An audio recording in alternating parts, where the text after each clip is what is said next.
में हम शुरू कर रहे हैं परागकण यानी पॉलिनेशन। ये पॉलिनेशन क्या है, परागकण क्या है, हम समझेंगे। और एक अच्छा 10वां पारा में बहुत ही बार पूछा जाने वाला सवाल है, क्वेश्चन है, तो इसको हम बहुत अच्छे से समझेंगे। क्या होता है परागकण, ये परागण क्या है, आज बातों को हम समझेंगे। देखिए परागण की यहाँ पे हमने परिभाषा भी लिखी है, आप लोग चाहो तो इसको लिख सकते हो। और हम एक बार आपको बोल भी रहे हैं परागण क्या होता है। अभी आपको हम चित्र के माध्यम से भी परागण को समझाने का प्रयास करेंगे। बहुत ही बेहतर तरीके से आपको हम क्लास देंगे कि आपको इस क्लास को देखने के बाद दूसरी क्लास देखनी नहीं पड़ेगी। देखिए परागण क्या है, जब किसी पुष्प के पराग कोश से, जब किसी पुष्प के पराग कोश से पराग कणों को, पराग कोश से पराग कणों को किसी पुष्प के या उसी पुष्प के, किसी भी पुष्प के कह सकते हैं या उसी पुष्प के वर्तिकाग्र पर पहुंचाया जाता है तो यह परागण कहलाता है। यानी जब किसी पुष्प के पराग कोश से पराग कणों को उसी पुष्प या उसी जात के किसी दूसरे पुष्प पर परागकणों को पहुंचाया जाता है तो यह क्या कहलाता है, परागण कहलाता है। और परागण कितने प्रकार का होता है, 2 प्रकार का होता है। कौन कौन से है यहाँ पे, पर परागण, दूसरा क्या है स्वपरागण। इसको क्रॉस पॉलिनेशन कहते हैं, इसको क्या कहते हैं, सेल्फ पॉलिनेशन। तो ये पर परागण क्या होता है, देखिए हमने यहाँ पे परिभाषा में लिख दी है, जब किसी पुष्प के पराग कोश से पराग कणों को उसी जाति के पुष्प के वर्तिकाग्र पर पहुंचाया जाता है तो यह परागण कहलाता है। अर्थात कहने का है किसी पुष्प के पराग कोश से पराग कणों को, है ना, उसी जाति के किसी दूसरे पुष्प पर परागकणों को पहुंचाने की क्रिया को क्या कहते हैं, पर परागण कहते हैं। और दूसरा क्या यहाँ पे है स्वपरागण। स्वपरागण में बस इतना अंतर होता है, इसमें क्या होता है उसी जाति के, है ना, यहाँ पे क्या होता है उसी पुष्प पे या उसी पुष्प पे या उसी पौधे के दूसरे पुष्प पे।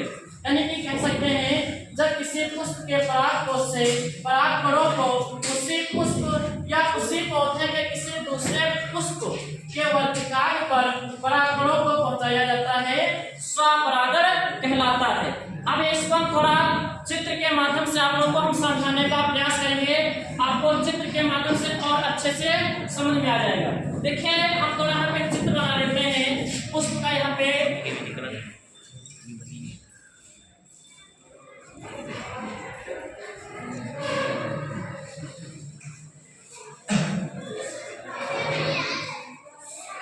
हमको यहाँ पे पूरा पुष्प का चित्र नहीं स्टडी करना है, जो हमको पढ़ाना है उसी को हम अध्ययन करेंगे, बनाएंगे और आप लोग उसी को समझेंगे।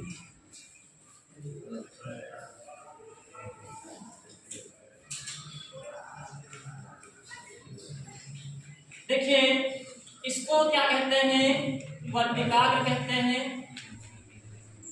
या स्टिग्मा बोल सकते हो। ये क्या है, पराग कोश। तो पुष्प के आप लोग जानते हैं, हमने क्लास में बताया भी आप लोगों को है कि पुष्प में क्या होता है, ये द्विलिंग की जन्म करते हैं, अर्थात न स्त्री केसर और पुंकेसर साथ साथ ही क्या करते हैं, निवास करते हैं। तो पराग कोश में काहे का निर्माण होता है, इस पराग कोश में काहे का निर्माण होता है, पराग कणों का, काहे का निर्माण होता है, पराग कणों का निर्माण होता है। देखिए तो ये जो पराग कोश से कहाँ पहुंचाना हमको है, पराग कोश से पराग कणों को वर्तिकाग्र तक पहुंचाने की क्रिया को क्या कहते हैं, परागण कहते हैं। लेकिन परागण कितने प्रकार का होता है, 2 प्रकार का होता है। तो पहले हम आपको समझाएंगे कि पर परागण क्या है, क्रॉस पॉलिनेशन क्या है। देखिए मान लीजिए कोई पुष्प है, कोई पौधा है ना, तो पौधे में क्या होता है, कोई इस प्रकार से बहुत सारे फूल लगे होते हैं।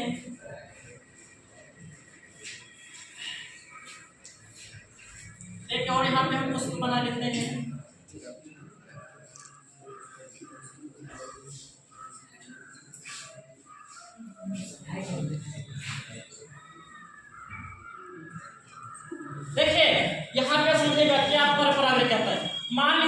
किसी यहाँ कोई पुष्प है, इसके इस पुष्प के पराग कणों को यहाँ के वर्तिकाग्र पर छोड़ दिया गया है ना, कि जाति वह रहेगी। मान लीजिए सरसों का अगर कोई पौधा है, पुष्प है, तो सरसों के पुष्प के परागकणों को लिया और किसी दूसरे सरसों के ही पुष्प पर परागकणों को वर्तिकाग्र पर क्या किया, छोड़ दिया।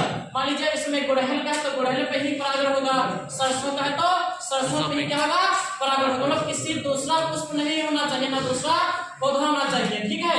तो इसी को कहते हैं पर परागण। क्या कहते हैं, पर परागण कहते हैं। इसको क्या कहते हैं, पर परागण कहते हैं। समझे कि समझने क्या होगा कि जब किसी पुष्प के पराग कोश से परागकणों को उसी जाति के, मतलब ये जाति नहीं बदलनी चाहिए, उसी जाति के किसी दूसरे पुष्प पर परागकणों को पहुंचाया जाता है तो इसको क्या कहते हैं, पर परागण कहते हैं। अब दूसरा क्या समझेंगे हम, दूसरा क्या है, स्वपरागण। स्वपरागण में देखिए, मान लीजिए यहाँ से ये कोई पुष्प है, पुष्प क्या है, पुष्प से कोई पुष्प के परागकणों को इसी पुष्प पर या इसी पौधे के किसी दूसरे पुष्प पर, है ना, यही तो हमने लिखा है कि यहाँ पे देखिए पढ़ सकते हैं आप लोग परिभाषा में, परागकणों को उसी पुष्प या उसी पौधे के किसी दूसरे पुष्प के वर्तिकाग्र पर पहुंचाया जाता है तो यह स्वपरागण कहलाता है। तो देखिए वही पुष्प भी हो सकता है और क्या उसी पौधे का कोई दूसरा पुष्प, तब क्या कहने का अर्थ है, पौधा नहीं बदलना चाहिए, पुष्प भले ही पुष्प वही रहे, पौधा नहीं बदलना चाहिए, ठीक है। तो इसको क्या कहेंगे, स्वपरागण कहते हैं। तो ये इसको आप यहाँ पे लिख सकते हैं, स्वपरागण, ठीक है। इसको आप क्या लिख सकते हैं, स्वपरागण लिख सकते हैं। और ये कौन क्या हुई है, पर परागण की क्रिया हुई है। और ये स्वपरागण, पर परागण या परागण के माध्यम से होता है, कीट पतंगों, हवा के माध्यम से, आदि माध्यमों से ये क्या होता है, संभव होता है कि किसी मधुमक्खी, बर, तितली आदि के माध्यम से ये परागण कराने में क्या होते हैं, सहायक होते हैं।